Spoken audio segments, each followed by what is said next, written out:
Welcome to the Daily Bite. I'm your host, Pastor Steve Andrews. Our text today is from Hosea chapter 3, and it's just a brief chapter, but it really helps tie up the last couple of chapters from the past 2 days. And Yahweh said to me, "Go again, love a woman who is loved by another man and is an adulteress, even as Yahweh loves the children of Israel, though they turn to other gods and love cakes of raisins." So I bought her for 15 shekels of silver, and an omer and a lethek of barley. And I said to her, "You must dwell as mine for many days. You shall not play the whore or belong to another man. So will I also be to you. For the children of Israel shall dwell many days without king or with prince, without sacrifice or pillar, without ephod or household gods. Afterward the children of Israel shall return and seek Yahweh their God and David their king, and they shall come in fear to Yahweh and to his goodness in the latter days." This is the word of the Lord. So again, this concludes the life of Hosea prophetic illustration, God using the actual life of Hosea to teach his people something. So God in chapter 1 had Hosea marry a prostitute and have children with her, even though she was going to run off, she would continue to commit adultery and cheat on him again and again. But this was to be the picture of God in Hosea's place and Israel in the wife Gomer's place. Israel has been faithless time and time again against the Lord, rebelling against him, rejecting him in so many ways, and yet he continuously goes after her to bring her back to himself. And that is what we see here in this text. So God has instructed Hosea to love Gomer, even though she is an adulteress, even though she has run away from him. And there's the comparison. Even as Yahweh loves the children of Israel, even though they turn to other gods. The thing about cakes of raisins is a bit of a reference back to chapter 2, where the Israelites were claiming that Baal was giving them all that they had. And so the raisin is an illustration of that, as they would make these food offerings to this false god Baal. Verse 2, we see that Hosea actually has to buy Gomer back for himself. This is the one that you're probably going to end up talking about with your children. Why would Hosea have to buy his wife back? It shows just how much trouble Gomer has gotten herself into. Not only has she been unfaithful, not only has she done terrible things against her husband, she's gotten her into such a position, so much trouble, that, she's essentially at this point a slave. Hosea has to buy her back for himself. That's the position she's in.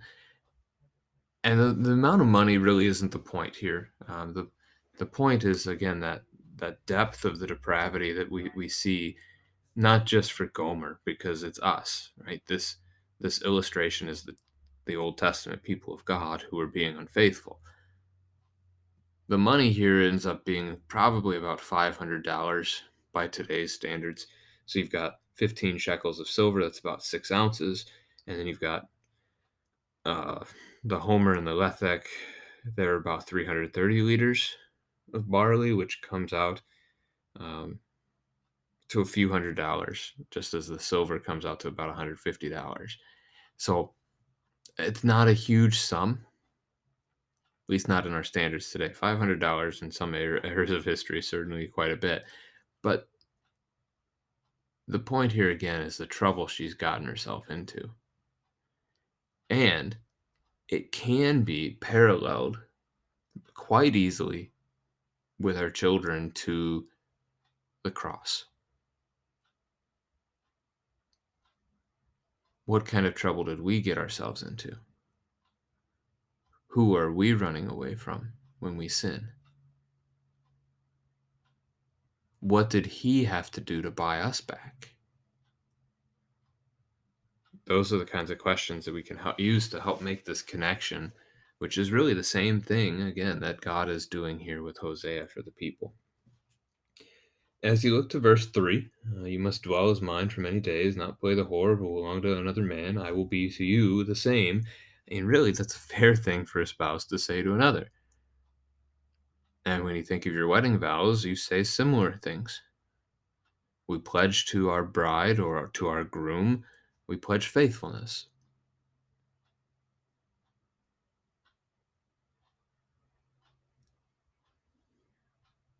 Verse 4, many of the things in this list originally read as good things, but when you actually stop and look at them, not any longer. And so the ones that'll throw you would be the pillar and then the household gods. The household gods are really going to be the one that tip you off that you need to be looking at something. But the pillar is probably one that you don't pick up on either. And so when you start digging, because the household god comment made you dig, you're going to realize that the pillar was part of idol worship as well. So let's look at the list. Normally we think of a king as being a good thing.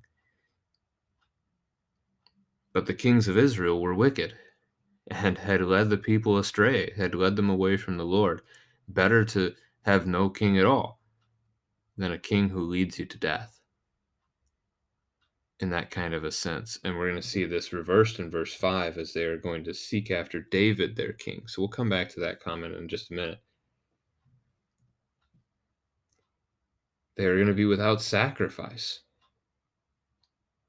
If it were just those two and the ephod as well, those three we could look at all as positive. They're without the king that God has established, that we would look at that as being a bad thing. They are without sacrifice. That means the temple is gone, which is true in the time of exile when Babylon destroys the temple in 587, which means they can't make sacrifices for the forgiveness of sins. That's not a good thing.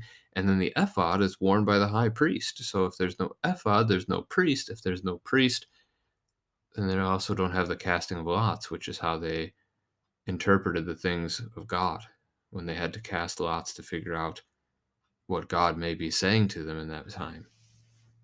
So again, normally we might think of this as a good list, but instead look at it the opposite way, and it's the pillar and the household gods that get us to focus in that direction. So instead, we're looking at things that the people falsely worshipped.